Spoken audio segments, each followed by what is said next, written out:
Cloth brushes are an exciting new feature and innovation, really, in Blender 2.83. It enables you to perform a localized cloth simulation where your brush is, which is handy because it enables you to sort of push and pull and move around the cloth, kind of like with your hands in a way. So we're going to be using it on our couch cushion to add variation, detail, and more specifically, add variation between the cushions, because we have to duplicate this twice, so there's going to be 3 of them side by side. Very noticeable if they are all looking identical. By the way, I apologize for this highly frustrating light that's right here. Don't normally record in the morning, and there's a blind that has just a crack of light, so I'm just going to be looking all weird for this this video. Just going to have to deal with it. Before we get to the couch cushion, I thought I would take a second to demonstrate it just on a plane. So I'm just going to add in a plane here, and I'm just going to subdivide it because we're going to talk about the brushes, what all the brushes do, how to use them, etc. Because it is a kind of a new concept, and chances are most of you watching this have never used cloth brushes before.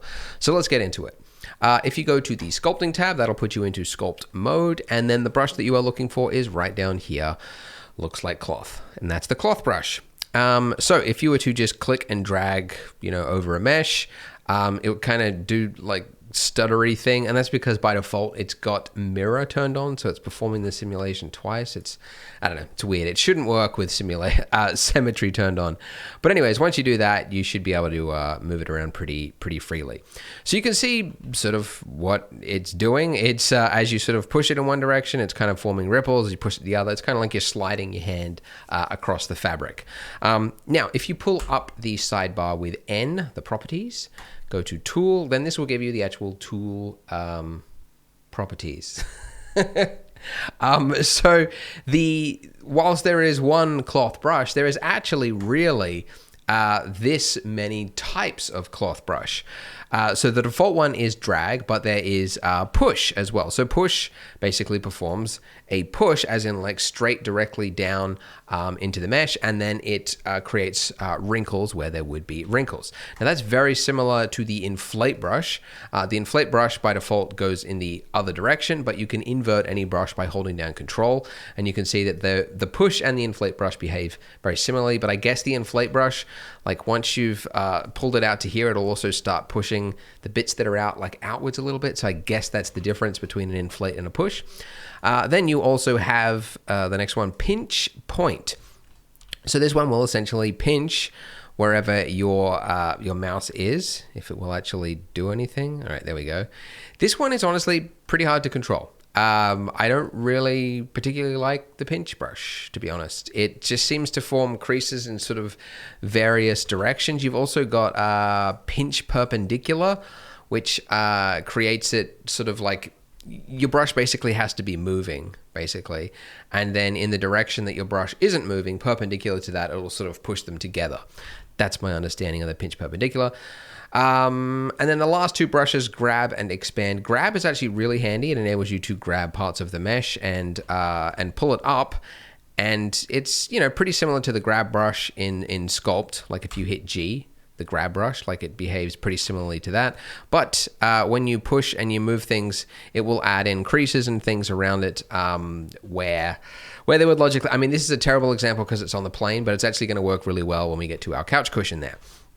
And then the final one is the expand brush, which evidently won't work if you've got a completely flat plane like this. You'll notice nothing is happening. What you need to have is some sort of geometry. So let's just push, but in the opposite direction. Let's raise it up a little bit. And then if we go to expand, what expand does is it's like relaxing the fabric, right? So it's, this would be really handy for like a bed sheet, for example, right? If you just want to like relax it and make it look sort of all crinkled in there. That looks horrible, to be honest, because of this lumpy mess.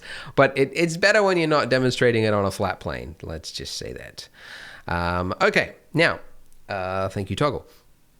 It tracks my time and lets me know how long I have wasted on other things than work. So anyways, I'm doing work. Let's track the time. So There is, as well as this, there is also the force fall off. Okay, so there's the brushes, but then there's also the way in which it does it. There's radial, and then there is plane. Plane is essentially, it's almost like a rake, essentially. So it's moving a single force in sort of one direction. I mean, that's a really huge brush. Let's maybe go a little bit smaller. There we go. Okay, so it's still, I mean, it's got a radial fall off, but it's almost like, it's like a big straight flat arm rather than a hand, right? But again, it behaves differently depending on what it is you are doing. For example, grab, it can behave if you've got the plane. I mean, that looks horrible. Yeah, it's working on a plane. But anyways, most of the time, I very, very rarely ever use the plane. I just find radial tends to work best for whatever we're doing. Now, a couple of other little settings. For one, the strength by default is like really way too high for what we're going to do. I generally just work with 0.1, so we'll get to that. The other settings, you got normal radius, and I don't know what that means. I asked the developer what it meant and didn't get a response. So, and evidently the manual is still being written. So they give you the tool, and then someone has to figure it out, or you just have to wait for the manual. So I'll just wait for the manual. I don't know what that means as the tool tip. Something that is probably very important to understand is, what do these circles mean, right? You've got two orange circles in the middle where your brush is, and then you've got around it, you've got two faint gray circles, one of them dotted. It took me a while to figure out what it was, but essentially the orange circles in the middle there are the same as, just like if you were sculpting with any brush, right? If you just take a typical brush, it's the same two circles. The middle circle is the force that's being applied, and then I believe the outer circle is the fall off of that, right? So it's the exact same thing with the cloth brush. The only difference with the cloth brush is that you have those two larger gray circles around it. One of them is dotted, and then the other one is a hard one. So essentially, that is the simulation limit. So as I mentioned, it's performing a simulation which is local to a specific area. So essentially, you have to tell Blender at what point should it stop including parts of the mesh to include in the simulation, essentially, right? Now it's weird because, like, how would that, like, if you're dragging across here, right? Like, why would there be like the end of a simulate? Like, you can simulate across the entire mesh, right? Like, so how does that actually work? It doesn't explain this in the manual, I believe, but maybe it does. I don't know. Maybe I didn't read it closely enough. But anyways, essentially, when you first start your stroke, as in when you first click, these circles, those gray circles, do not move. They are locked in there. So as I move my brush around here, you'll notice that there becomes like a hard line at the edge there. And in fact, if you were to move your brush outside of that line, you would see those red circles flashing, which means that you have gone outside of the bounds of the simulation. So if you want to continue it, what you need to do is lots of small strokes, right? In order to simulate outside of that. So every time you release the stroke and you move to a new place, the simulation fall off is moved along with it, essentially. So that's how you end up including bigger and bigger parts of it. You could, of course, increase that with the simulation there. However, of course, that will slow down your simulation because it's trying to include more parts of the mesh into it, and it might not be needed depending on what you are doing. Personally, I find the cloth brush is... for something like a couch cushion, I haven't tried it with like characters' clothing and things like that, but it's not as good as the cloth simulator. It's not designed to replace the cloth simulator. For example, it doesn't do collisions. If you've got a character with clothing on, it's not going to collide with the underlying mesh underneath it. It doesn't do collisions. And as well as that, what's the other really big downside? It doesn't take into account the entire mesh, right? So what this means is, let's end this example with the plane here, and let's go to our cushion here.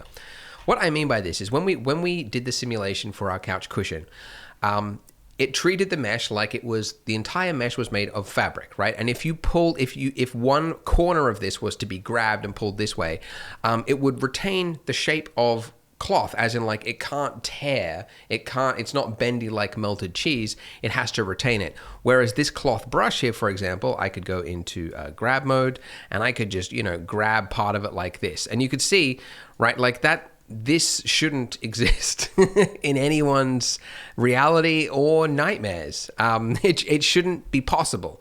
That cannot happen, but it can happen with cloth, with the cloth brush. So I personally find that the cloth brush works well for small improvements, small adjustments, small tweaks.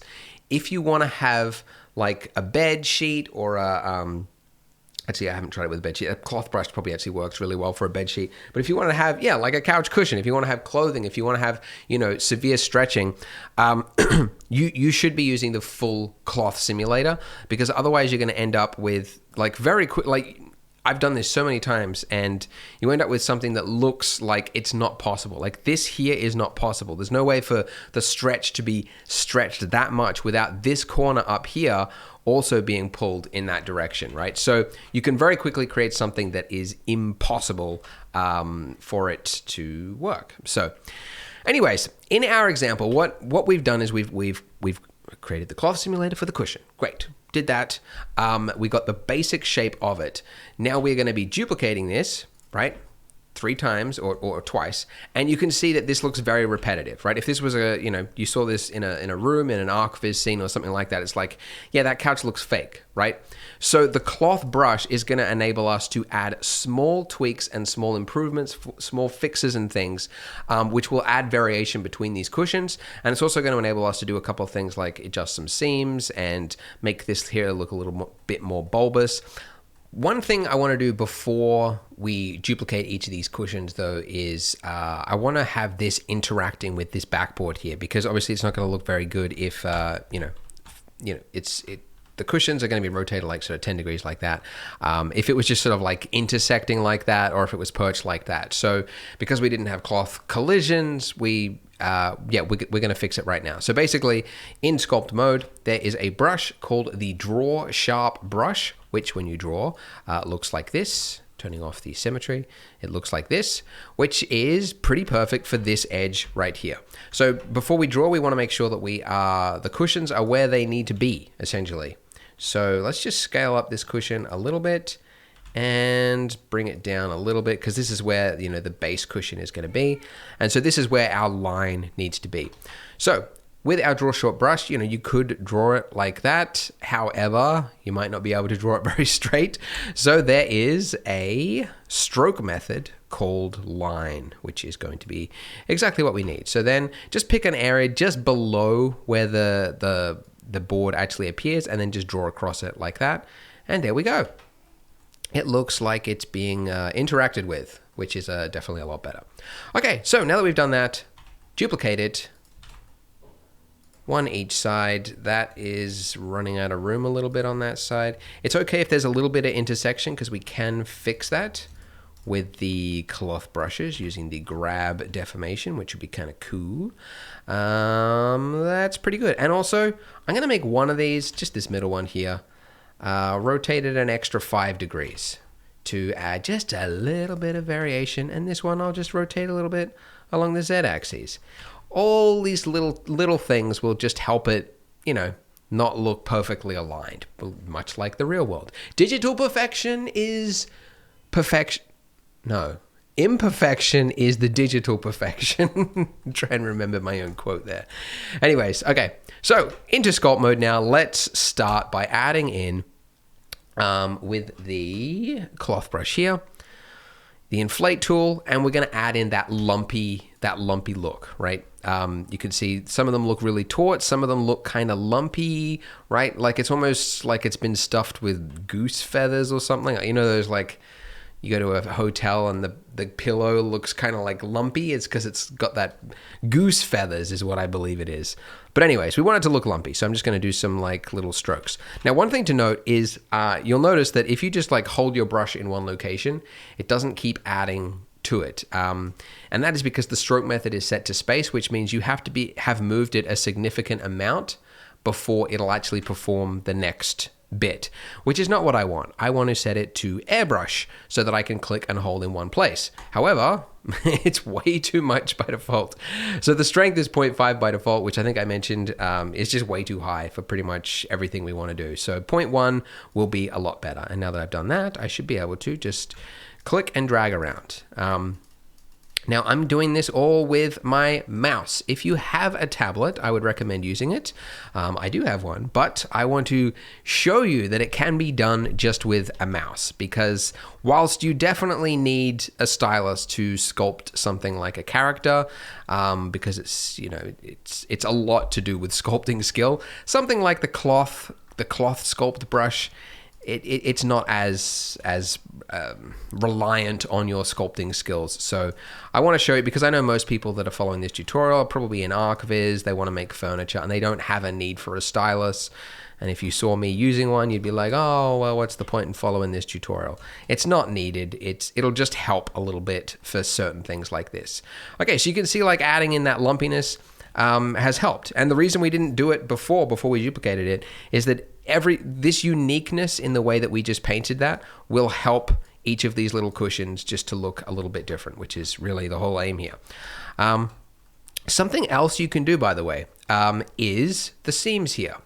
If we look at reference, you'll notice that, not that one perhaps, that one's a little bit too taut, but generally where there is a seam, you generally get like different types of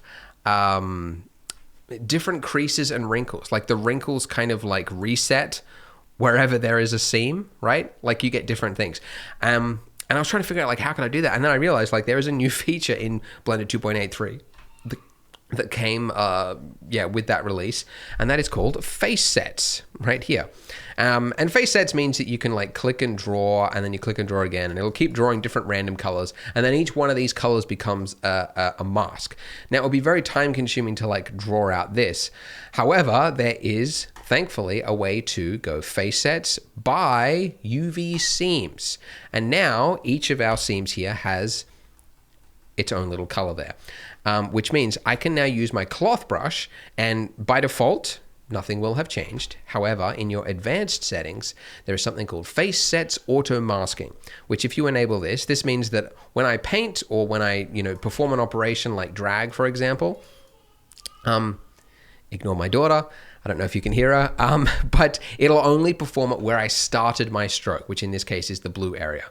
That's the other annoying thing about the undo feature in Blender. I don't know when this happened, in like the last release or something, but like you'll notice like I turned on face auto masking and then I do this, but then if I hit Control Z, it removes the stroke, but then also the setting that I changed. It's so frustrating. Anyways, to show it, right? Okay, so yeah, it's only doing it where the color that you started. Now, another thing is there's another Facesets down here called Facesets boundary. And what this means is that you can draw across multiple colors. However, look at that. It'll actually retain where basically where it transitions into another color. It'll almost treat like this edge, this face edge here, as kind of like a hard point, and it won't move it. So it gives like a boundary edge essentially to it. Which gives it this, see, Control Z again, so frustrating. It just means that, yeah, now I can draw and create kind of this like puffy cushion look. I'm like, how cool is that? You definitely should be able to hear my daughter now. It's when she's not getting enough attention, she just like starts amping up her voice and gets more and more hyped. And it's like, look at me, witness me. Anyways, the fun of working from home. Anyways, so that's something that you can do, like depending on the type of couch, the type of cushion. And in fact, actually our reference probably doesn't even have a line at the top there. I think the seam is actually, it's on the other side of it. But we're adding some creative license to it. I like that term, creative license, because it's, you can use it when you've made a mistake. It's a really common one actually in like the 2D arts. It's like someone will go like, oh, well, your proportions are off, the shading. Yeah, if you want critiques, that's what I would critique, the proportions. And they go, no, that's my style. That's my creative style. And it's like, no. Even if you're doing stylized anime, you can't have a leg that's like twice as long as it should be, and everything else looks normal. Anyways, getting into the weeds there. All right, so I mean, essentially the rest of this is just adding slight variations to it. So something else that I want to do is these corners here where they are colliding. You might be wondering how we're going to fix that. We're just going to use this grab brush. Make sure that this is turned off so that you can actually just drag like so.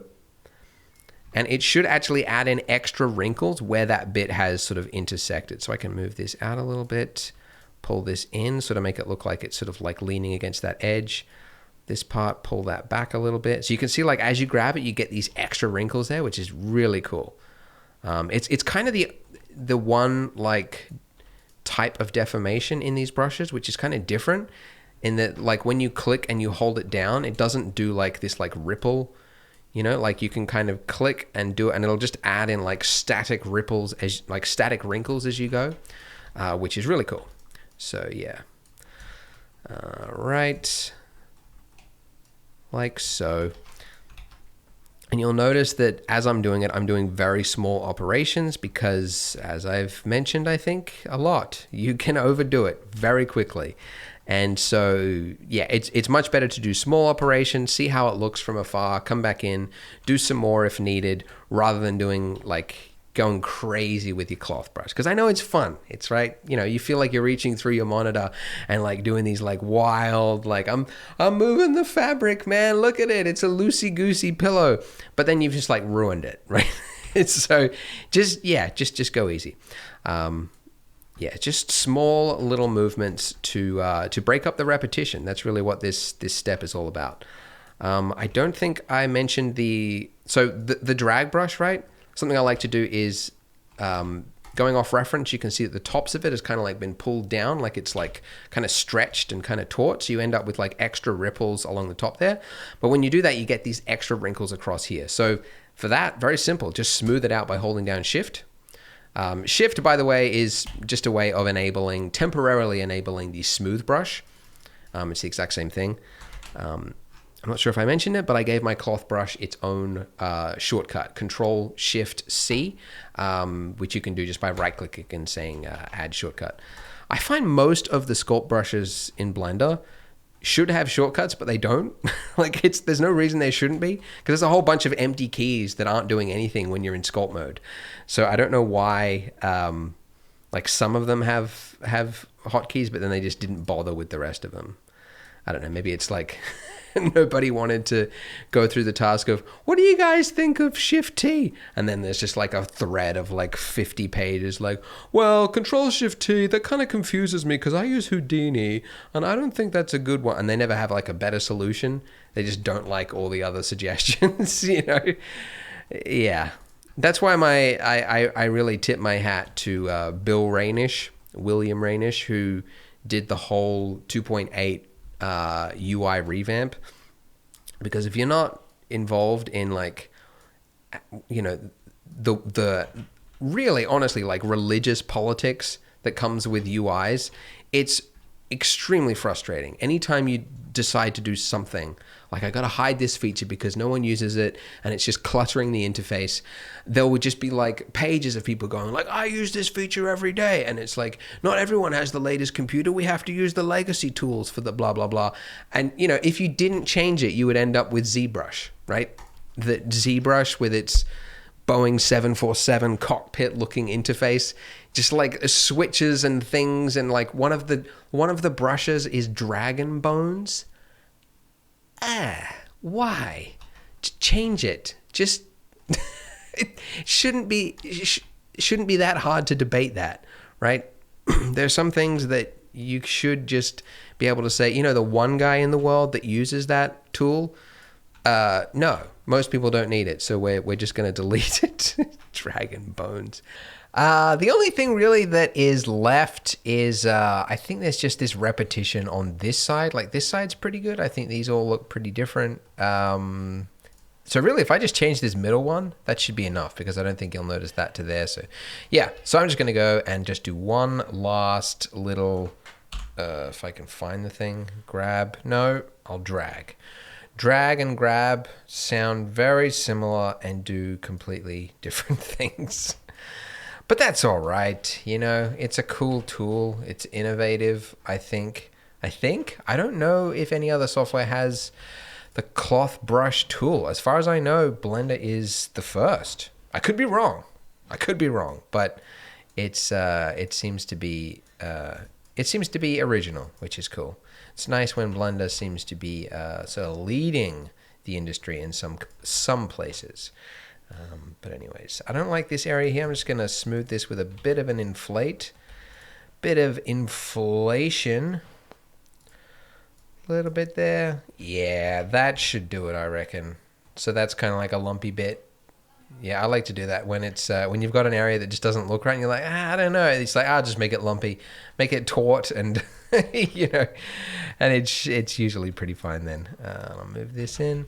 But as you can see, this method is it's designed to keep the original shape of the cloth sim that we got, and then tweak it to our own creative direction, but also to add variation across it. So that's it, guys. That's it for these. Obviously, we're going to have a subsurf modifier on top of it, which you can enable like that. By the way, just FYI, if you go into sculpt mode, you notice that you can't see your face sets. So if you ever can't see your face set and you're like, oh, why can't I see my face sets? It's because it won't work with a modifier on. I believe any modifier, but maybe it's just subsurf. I don't know if that's a bug, but evidently that's something to keep in mind. But there you go. So the next part of this tutorial is going to be sort of a sped up version of these extra little cushions here. So there's a sidearm cushion, there's these flat cushions here, and it's just going to be sort of speeding through that process and then doing the cloth brushes on top of it. But it's the same as what we have done here. So go ahead, click here, and I will see you in that part. Thank you for watching.